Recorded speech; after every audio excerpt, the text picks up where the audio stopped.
இங்க கோபியோட வீட்டு ஓனருமே கோபிக்கு கால் பண்ணி பயங்கரமா சத்தம் போட ஆரம்பிக்கிறாங்க. இதனால கோபிக்குமே ஒண்ணுமே புரியல. என்னாச்சு சார், எதுக்காக என்ன திட்டுறீங்க, என்ன பிரச்சனை அப்படின்னு சொல்லி கேட்கறாங்க.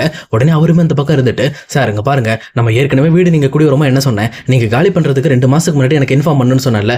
இப்போ இன்னமும் உங்க ஒய்ஃப் திடீர்னு டென்ஷன் ஆயிட்டு என்கிட்ட சத்தம் போட்டுட்டு இருக்காங்க. நான் 2 நாள்ல காலி பண்ண போறேன், எனக்கு அட்வான்ஸ் பேமெண்ட் வேணும் அப்படின்னு சொல்லி என்கிட்ட ராவடி பண்ணிட்டு இருக்காங்க. என்ன சார் பண்றீங்க அப்படின்னு சொல்லிட்டு இந்த பக்கம் கோபி கிட்ட சத்தம் போடுறாங்க. இங்க கோபிக்குமே ஒண்ணுமே புரியல. அப்படிலாம் ஒண்ணும் இல்லையே, சரி இருங்க நான் என்னோட ஒய்ஃப்ட்ட பேசுறேன் அப்படின்னு சொல்லிட்டு அவருமே இந்த பக்கம் ஹவுஸ் ஓனர் காலை கட் பண்ணிட்டு டைரக்டா இங்க ராதிகாக்குமே கால் பண்றாங்க. அப்ப ராதிகாவுமே கால் அட்டன் பண்ணி சொல்லுங்க கோபி அப்படின்னு சொல்லி கேட்கறாங்க.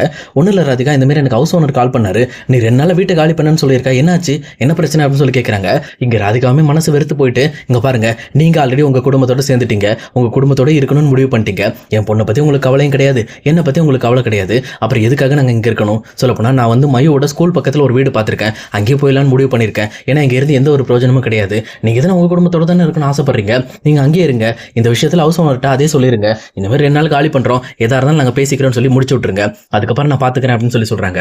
உடனே இதை கேட்ட கோபியுமே, என்ன ராதிகா இப்படி பேசிட்டு இருக்க, நான் உடம்பு சரியில்லை அப்படின்றதுனால தானே இங்க இருக்கேன், மத்தபடி நீ கூப்பிட்டா நான் வந்திருப்பேன், நான் ஏன் வராம இருப்பேனா, எங்க அம்மாக்காகவும் என்னோட உடம்பு கண்டிஷனுக்காகவும் தானே நான் இங்க இருக்கேன், மத்தபடி நான் ஏன் இங்க இருக்க போறேன் அப்படின்னு சொல்லிட்டு இங்க கோபியும் கன்வின்ஸ் பண்ண ட்ரை பண்றாங்க. பட் ஆனா இங்க ராதிகாவும் ஒரே முடிவோட, இங்க பாருங்க கோபி, அது உங்களோட தனிப்பட்ட கருத்து, தனிப்பட்ட விருப்பம், அது நீங்க எப்படியோ வச்சுக்கோங்க, அது எனக்கு தேவை கிடையாது.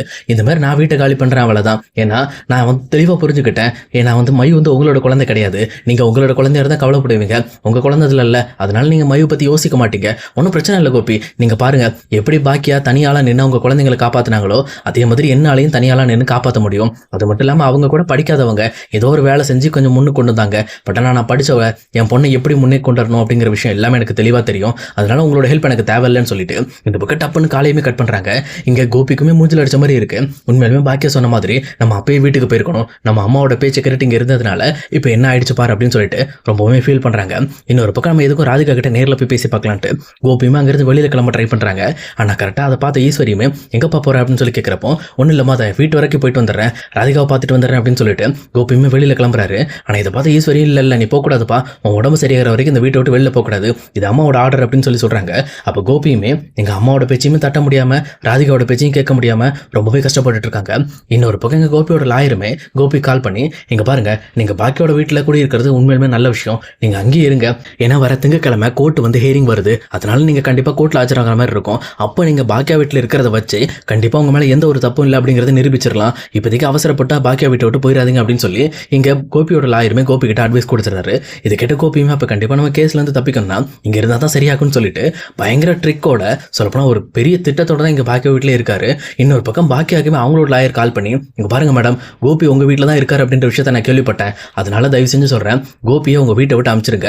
அப்படியே அவர் உங்க வீட்டுல இருந்தார் அப்படின்னா நீங்க போட்டிருக்க கேஸ் எதுவுமே அவர் மேல செல்லுபடி ஆகாது. ஏன்னா எதிர்த்தரப்பு வக்கீல் கண்டிப்பா உங்க வீட்டுல தான் கோபி இருக்காரு அப்படிங்கிற விஷயத்தை வச்சு வாதாடி கண்டிப்பா நம்ம கேஸை உடைச்சிருவாங்க. அப்ப நீங்க என்னதான் பண்ணாலும் அந்த கேஸ் நிக்காது கோர்ட்ல அப்படின்னு சொல்லி அவருமே இங்க பாக்கியாக்கு ஒரு அலர்ட் கொடுத்துறாரு. இது கேட்ட பாக்கியாவுமே ரொம்ப கோபத்தோட மறுபடியுமே கோபி கிட்ட போய் சண்டை போட ஆரம்பிக்கிறாங்க. ஆனா அதே நேரத்தில் இதை பார்த்துட்டு இருக்க ஈஸ்வரியுமே ரொம்பவுமே கோவப்படுறாங்க. என்ன இது, நான் எத்தனை டைம் சொல்லிட்டேன் கோபி இந்த வீட்டை விட்டு வெளியில போகக்கூடாதுன்னு சொல்லியிருக்கேன்ல, அப்புறம் என்ன எங்க 2 பேரும் வெளியில போக சொல்லிட்டு இருக்காருன்னு சொல்லி சொல்றாங்க. ஆனா இதை கேட்ட பாக்கியா, அவங்க பாருங்க உங்களை போகணும்னு நான் சொல்லவே கிடையாது, இங்க கோபி இங்க இருக்கக்கூடாது, அதான் கோபி அவங்க வீட்டுக்கு போக சொல்லுங்க, அவருக்கு தான் வீடு இருக்குல்ல, அப்புறம் எதுக்கு அவர் இங்க இருக்கணும்னு சொல்லிட்டு அவர்கிட்டே சண்டை போடுறாங்க. ஆனா அதே நேரம் இன்னொரு பக்கம் இங்க ராதிகாவோட வீட்டுல மயுவுமே தன்னோட பிறந்த நாளைக்கு அப்பா வருவாரா அப்படின்னு சொல்லி அம்மாட்ட கேட்கறாங்க. பட் நாங்க ராதிகாவுமே ரொம்ப ஃபீல் பண்ணிட்டு வரமாட்டாருமா, அவர் நம்மளெல்லாம் மறந்துட்டாரு, சொல்லப்போனா அவரோட குடும்பத்தோட போய் அவர் சேர்ந்துட்டாருன்னு சொல்லிட்டு பயங்கரமா ஃபீல் பண்ணி அழ ஆரம்பிக்கிறாங்க. இதை பார்த்தோன்னா மயுக்குமே என்ன பண்றதுன்னு தெரியல. உடனே அவங்களுமே ராதிகாவோட மடியில படுத்துட்டு பயங்கரமா ஃபீல் பண்ணி அழ ஆரம்பிக்கிறாங்க. ஏமா நம்மளுக்கு மட்டும் இப்படி நடக்குது, சொல்லப்போனா நம்மளை மட்டும் ஏமா எல்லாரும் இப்படி கஷ்டப்படுத்துறாங்க அப்படின்னு சொல்லிட்டு 2 பேருமே ஒருத்தருக்கு ஒருத்தர் பயங்கரமா ஃபீல் பண்ணிக்கிட்டு இருக்காங்க. இதை பார்த்துட்டு இருக்க கமலாவுக்குமே பயங்கர எரிச்சலா இருக்கு. என் பொண்ணுக்கு வாழ்க்கை தர மாதிரி கொடுத்துட்டு கடைசியில் அவரோட வாழ்க்கையை கெடுத்துட்டானே இந்த கோபி, இவனை நான் சும்மா விட மாட்டேன், கண்டிப்பா பாரு இந்த கேஸ்ல இருந்து அவன் தப்பிச்சாலும் அவனை நான் சும்மா விட மாட்டேன் அப்படின்னு சொல்லிட்டு அவங்களுமே ரொம்ப கோவத்துல இருக்காங்க. ஆனா இன்னொரு பக்கம் பாக்கியா கட்டன் ரேட்டா கோபியை பிடிச்சி சொல்லிடுறாங்க, இங்க பாருங்க கோபி, நீங்க பண்றது எதுவுமே சரி கிடையாது, அந்த பொண்ணோட பிறந்த நாள் இருக்கு, ஆனா அதை பத்தி நீங்க கவலையே படாம நீங்க இங்க சுத்திக்கிட்டு இருக்கீங்க. அது மட்டும் இல்லாம இனியாவோட கான்செப்டுக்கு ராதிகா சொன்ன விஷயமும் சரிதான், அங்க கான்செப்ட் போனீங்கன்னா மறுபடியும் நீங்க நெஞ்சு வலி வந்துடும். ஏன்னா அந்த விஷயத்த அவங்க கரெக்டா யோசிச்சு தான் சொன்னாங்க. ஏன்னா அங்க இருக்கிற அதிகப்படியான மியூசிக் சவுண்டும் பேஸும் சேர்ந்துட்டு டேரக்டா உங்களோட ஹார்ட்டை வீக் ஆகிறது தான் ட்ரை பண்ணோம், அதுக்காக தான் அவங்க சொன்னாங்க. ஆனா அந்த விஷயத்தை நீங்க எப்படி புரிஞ்சுக்கிட்டீங்கன்னு எனக்கு தெரியல, நான் சொல்றதை கேளுங்க, தயவு செஞ்சு இந்த வீட்டை விட்டு வெளியில போயிருங்க அப்படின்னு சொல்லி கோபி கிட்ட ஃபைனல் வார்னிங் கொடுக்குறாங்க. ஆனா இந்த பக்கம் ஈஸ்வரியும் இருந்துகிட்டு கோபி இந்த வீட்டை விட்டு போனா அப்படின்னா கண்டிப்பா நானும் அவங்க கூட போயிருவேன் அப்படின்னு சொல்லிட்டு பயங்கரமா பிடிவாதம் பிடிக்கிறாங்க. பாக்கியாவும் ஒரே பிடியா, சரி உங்க பையன் இருக்கிற இடத்துக்கு நீங்க போகணும்னு விருப்பப்பட்டீங்கன்னா நீங்க கிளம்புங்க, இதுக்கு மேல எனக்கும் என் குழந்தைங்களுக்கும் நீங்க பாரமா இருக்க தேவையில்ல அப்படின்னு சொல்லி ஈஸ்வரி முகத்துல அடிச்ச மாதிரி டப்புன்னு பாக்கியாவும் சொல்லி முடிச்சிடுறாங்க. இதை கேட்ட ஈஸ்வரியுமே பயங்கரமா ஷாக் ஆகி போய் நிற்கிறாங்க.